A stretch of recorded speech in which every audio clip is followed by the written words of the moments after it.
What's up, guys?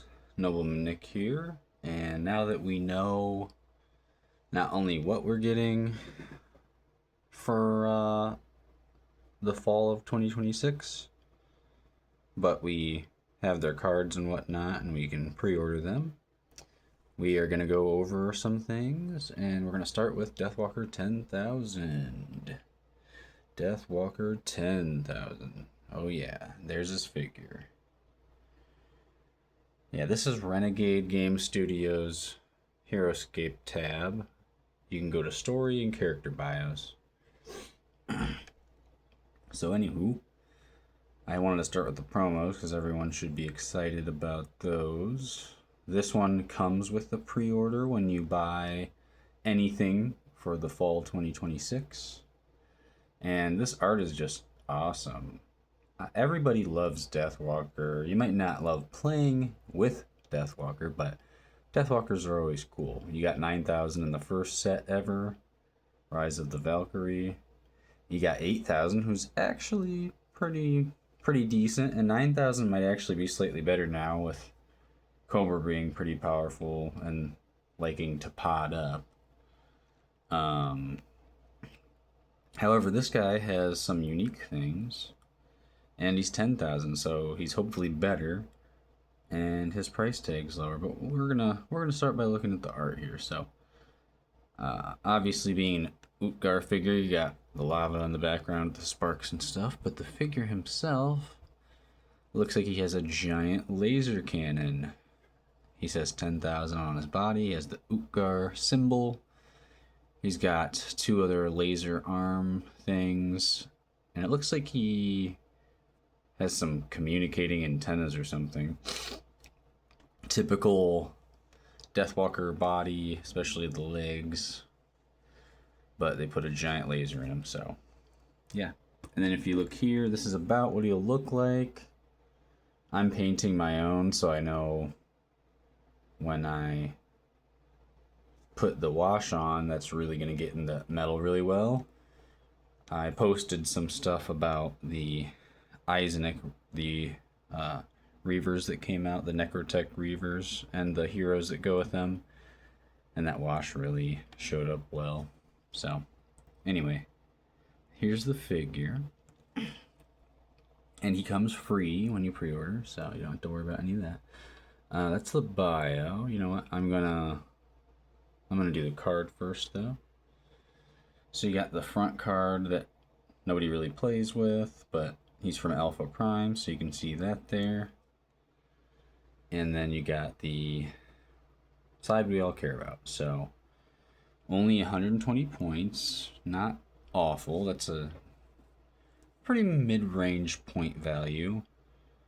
One life like Deathwalkers always have. He is Deathwalker 10,000, so he has the 10 defense.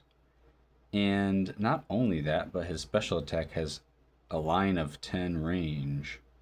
So that's awesome. And then he has other typical Deathwalker stats of 5, 7 range, 4 attack.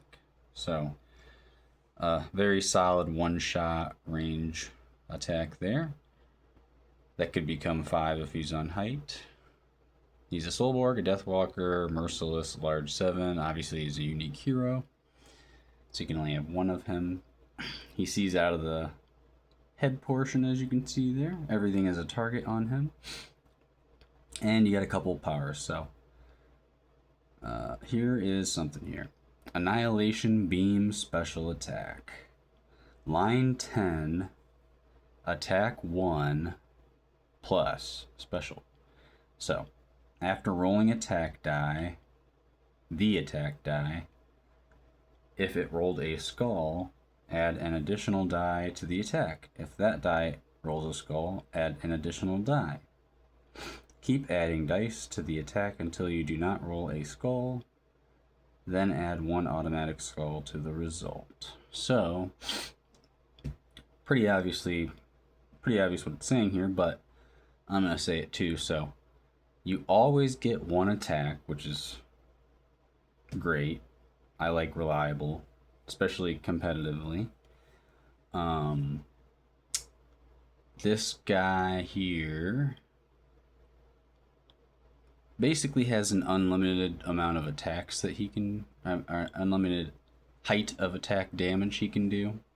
But typically, you have a 50% chance of only doing one attack, which is still okay, and a 50% chance of doing two or more. That's the important part, or more. You have a 50% chance of doing two or more damage.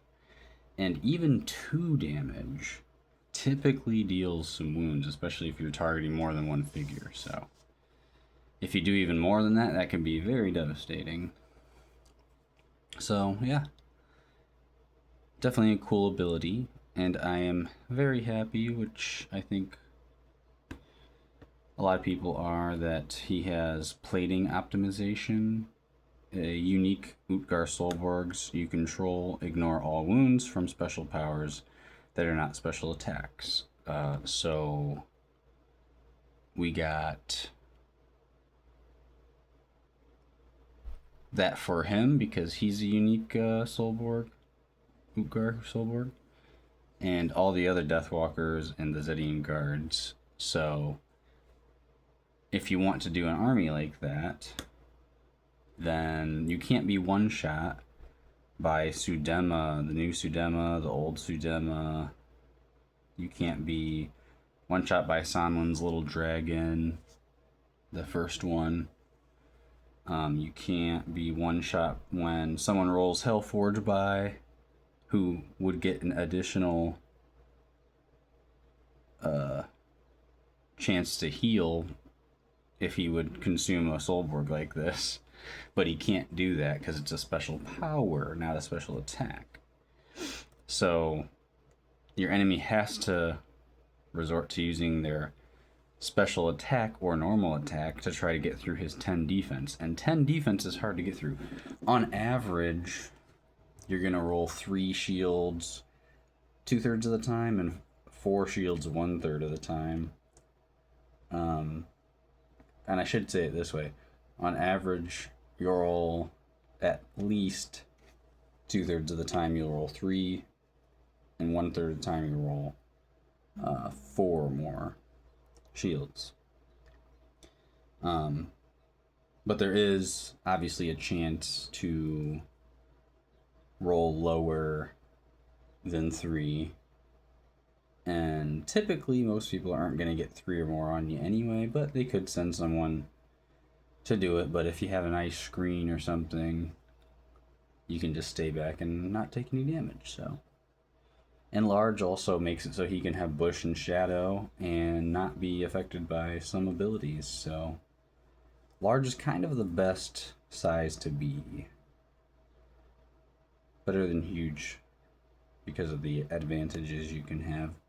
Because that could give him 11 defense, or if you're on height, you get 11, or if you're on height with bush and or shadow, then you end up getting 12 defense with height in one of those things. So at that point, then your average is 4 defense. So basically, he's a really hard to kill character, and even if you can't use your beam, which you should be able to try to do that from far away, but even if you can't really optimally do that much, his normal attack's fine too.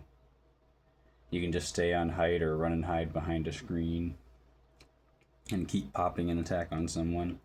And he'll be pretty good in, I think, unique only or hero only type things. So, I'm pretty happy with what they are doing with the Deathwalker 10,000.